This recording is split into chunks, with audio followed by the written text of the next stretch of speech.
வணக்கம்.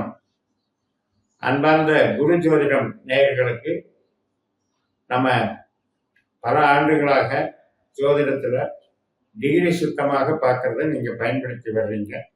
நிறைய பேர் அதில் உங்களுடைய ரெஸ்பான்ஸை தெரிவிக்கிறீங்க. அதில் உங்களுக்கு ஒரு நல்ல பாசிட்டிவ் எனர்ஜி கிடைக்கிறதையும் பகிர்ந்துக்கிறீங்க. நம்ம இந்த முறையில் மேலும் மேலும் ப்ராக்டிஸ் பண்ண உங்களுக்கு உங்களுடைய விதி கொடுப்பனையும் தெரிந்து கொண்டு நமக்கு கோச்சார பலன்கள் ஒரு கிரகமும் ஒரு இடம் விட்டு இடம் மாறும்போது எந்த நட்சத்திரத்தின் வழியாக செல்லுகிறதோ அந்த பாவ தொடர்புகள் மூலம் நமக்கு பலன் அளிக்குதுங்கிற விவரத்தை நம்ம புரிஞ்சுக்க ஆரம்பிக்கிறோம். அதனால நமக்கு என்ன பயன் அப்படின்னா, நமக்கு இன்வால்மெண்ட் எதில் இருக்கோ அதில் சாதகமா பாதகமா அது நல்லது செய்யுமா கெட்டது செய்யுமாங்கிறது முன்கூட்டியே தெரிஞ்சுக்கிற ஒரு அறிவு நமக்கு ஜோதிட அறிவு விரிவடைகிறது. இதை பயன்படுத்துறதுனால நமக்கு என்ன ஆகுதுன்னா, எதா இருந்தாலும் நம்மளுடைய கொடுப்பினை என்னன்னு தெரிஞ்ச பிறகு நமக்கு ஒரு பக்குவம் ஏற்பட்டு விடுகிறது.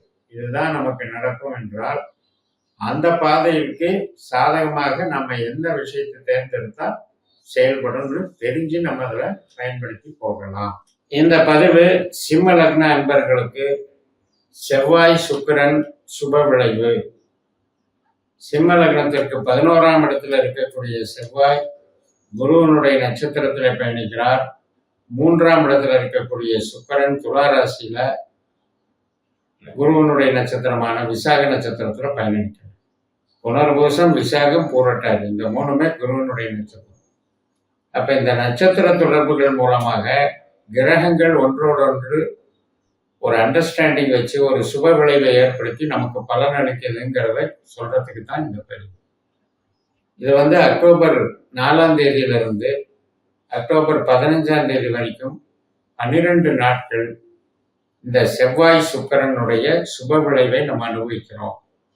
இது ஒரு வகையில வசீகரம் உண்டாக்கக்கூடிய, சொக்க வைக்கக்கூடிய ஒரு அமைப்புல செயல்படுது. ஏனென்றால் செவ்வாய் எமோஷனலுக்கு காரகன். அது காமமோ அல்லது ஒரு அதிரடி நடவடிக்கையோ ஒரு வீரமோ எதை செய்யறதா இருந்தாலும் இம்மிடியேட்டா பதிலடி கொடுக்கக்கூடிய அதிரடி கிரகம் செவ்வாய். துணிச்சலுக்கும் ஒரு தைரியத்துக்கும் பெயர் போன கிரகம். முன்கோபமும் அதில் அடங்கியிருக்கு. அந்த செவ்வாய் நமக்கு 4ஆம் அதிபதியாகவும் 9ஆம் அதிபதியாகவும் வர்றாரு. 4ஆம் இடம் என்பது தாயாரை குறிக்குது, வீட்டை குறிக்குது, வாகனத்தை குறிக்குது, இடம் சொத்துக்களை குறிக்குது, உற்பத்தி சார்ந்த தொழிலை குறிக்குது, உறவினர்களை குறிக்குது, சிறுவர்களுக்கு ஆரம்ப கால கல்வியை குறிக்குது. அதே 9ஆம் இடம் என்பது கொஞ்சம் வளர்ந்த பிறகு உயர்கல்வி படிக்கிறத குறிக்குது. அதாவது ஆராய்ச்சி கல்வி, வெளிநாட்டு தொடர்பான கல்வி, பெரிய வகையில படிக்கிறத குறிக்குது. தந்தை வழி சொந்தங்களை குறிக்குது, பூர்வீகத்தை குறிக்குது, குலதெய்வத்தை குறிக்குது, பிற தொடர்புகளை குறிக்குது. அஃபெக்ஷன் சொல்லக்கூடிய தொடர்போ அல்லது 2வது மனைவியோ கணவனையோ குறிக்குது. இப்படிப்பட்ட செவ்வாய் சாரம் என்ன வாங்குது அப்படின்னு பார்த்தோம்னா, குரு சாரம் வாங்குது. இப்ப குரு நம்மளுக்கு 5ஆம் அதிபதியும் 8ஆம் அதிபதியும் ஆகிறார். இந்த 5, 8ங்கிறதுலயே 2 பாவத்திலேயே ஒன்று நல்ல பாவம், ஒன்று கெட்ட பாவம். அப்ப நம்ம ஆசைப்படுறது, நம்ம ஒரு விருப்பப்படுறது, இதுல தடைகளும் தோல்விகளும் நிராசைகளையும் அவரே செய்கிறாருன்னு அர்த்தம், குருவே. அப்ப நம்ம ஜனனஜாதத்துல அவருடைய பிளேஸ்மெண்ட்டை வச்சு நம்ம அந்த நல்லது கெட்டதுகளை பிரிச்சு பார்க்கலாம். இப்ப அந்த குருவினுடைய நட்சத்திரத்துல இந்த 2 கிரகமும் ஒன்னோட ஒன்று சுப விளைவை பண்ணிக்கிறது. அது எந்த இடத்துல பண்ணுதுன்னா 3ஆம் இடம் 11ஆம் இடம். இந்த 3ஆம் இடம் 11ஆம் இடம்ங்கிறது நாம தகவல் தெரிவிக்கிறது, நம்மளுடைய விருப்பங்களை தெரிவிக்கிறது, நம்முடைய அறிவை கொண்டு நாம செய்யக்கூடிய காரியங்கள். இப்போ ஒரு ப்ராஜெக்ட் எடுத்துட்டீங்கன்னா அது 3ஆம் இடம் தான். ஒரு பிரயாணம் எடுத்துட்டீங்கன்னா 3ஆம் இடம். ஒரு இடமாற்றம் எடுத்துட்டோம்னா அது 3ஆம் இடம். அந்த வகையில நம்முடைய ஈடுபாடுகள், மனசுங்கிறது 3ஆம் இடம். அப்ப அந்த மனம் சார்ந்த ஈடுபாடுகளை நம்ம விருப்பப்படி நம்ம அமைச்சுக்கிறதுக்கு தான் இந்த 2 கிரகமும் ஒரு மாதிரி சுப விளைவை கொடுக்கிறது. அப்ப விருப்பப்படியான காரியங்கள் நமக்கு நடக்குங்கிறத நம்பலாம். செவ்வாயினுடைய நட்சத்திரம் நமக்கு லாபஸ்தானமான மிதுன ராசியிலேயே இருக்கு. ஆனா சுக்கிரனுடைய நட்சத்திரம் நம்ம லக்னத்திலேயே இருக்கு. பூர நட்சத்திரமா நம்ம லக்னத்துல இருக்கு. பூராட நட்சத்திரமா நமக்கு 5ஆம் இடமான தனுசுல இருக்கு. பரணி நட்சத்திரமா நமக்கு 9ஆம் இடமான மேஷத்துல இருக்கு. அப்ப இந்த தொடர்புகள் மூலம் நமது விருப்பத்தை தெரிவிக்கிறது. பாசம், நேசம், அன்பு, பற்றுதல், இளைய சகோதர, மூத்த சகோதர, சகோதர வர்க்கங்கள், இதனால நமக்கு ஏற்படக்கூடிய சுப விளைவுகள். அதாவது லைஃப்ல விருப்பமான நிம்மதியான வாழ்க்கைங்கிறது ஒரு சந்தோஷத்தை கொடுக்குதாங்கிறது தான் கேள்வி. அந்த சந்தோஷம் அப்படிங்கிறது எங்க இருக்குன்னா, இந்த 3ஆம் இடமான மனசும் 5ஆம் இடமான ஆழ் மனசும் தான் அந்த சந்தோஷத்தையும் நிம்மதியையும் நம்மளுக்கு குறிகாட்டும். அப்படிப்பட்ட ஒரு உறவுகள் ரீதியா வரக்கூடிய சந்தோஷத்தை இந்த 2 கிரகங்களும் ஏற்படுத்தும். பழக்க வழக்கங்கள்ல ஏற்படுற நட்பு ரீதியான ஒரு சந்தோஷமும் நமக்கு நன்மையா. அதே போல பருவ வயதுல இருக்கிறவங்களுக்கு, பெண்களுக்கு செவ்வாய் களத்திரக்காரகன், ஆண் காரகன் வச்சுக்கணும். அதே மாதிரி ஆண்களுக்கு பருவ வயதில் இருக்கிற ஆண்களுக்கு சுக்கிரன் தான் களத்திரக்காரகன், அதாவது பெண் காரகன், மனைவி காரகன், இன்பக்காரகன், இப்படியெல்லாம் வச்சுக்கணும்.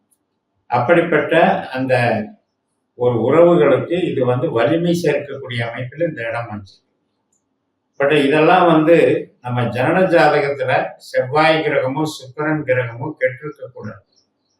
இப்ப ஆண்களுக்கு களத்திரகாரகனான சுக்கிரன் கெட்டிருந்தாலும், பெண்களுக்கு களத்திரகாரகனான செவ்வாய் கெட்டிருந்தாலும், இந்த மாதிரியான ஒரு இது வரும்போது அது கொஞ்சம் நெகட்டிவா வேலை செய்யும். அதாவது ஒரு கெட்டதை விரும்புறதுன்னு வருது இல்லையா, அந்த மாதிரி வேலை செய்யும். மற்றபடி இப்போ ஒரு தொழிலில் இருக்கீங்க, நீங்க ஒரு புக்கு பப்ளிஷ் பண்றீங்க, ஒரு மீடியாவில் இருக்கீங்க, செய்தி விளம்பரத்துறையில் இருக்கீங்க, ஐடி லைன்ல இருக்கீங்க, போதனா மார்க்கத்தில் இருக்கீங்க, கமிஷன் துறையில் இருக்கீங்க, இதுக்கு எல்லாமே இந்த செவ்வாயும் சுக்கிரனும் நுணுக்கமாக வேலை செய்யும். இப்போ ஒரு டிசைனிங்ல இருக்கீங்கன்னா, ஒரு ஸ்பேர் ஸ்பாட்டு கருவிகளை நம்ம டிசைன் பண்றோம் அப்படின்னா, அதில் ஆழ்ந்த அறிவு உங்களுக்கு நல்லா பயன்பட்டு ஒரு லேட்டஸ்டா புதிய புதிய டெக்னிக்குகளை நீங்க உருவாக்குவீங்க. அதனால உங்களுக்கு புகழ் பெருகும்.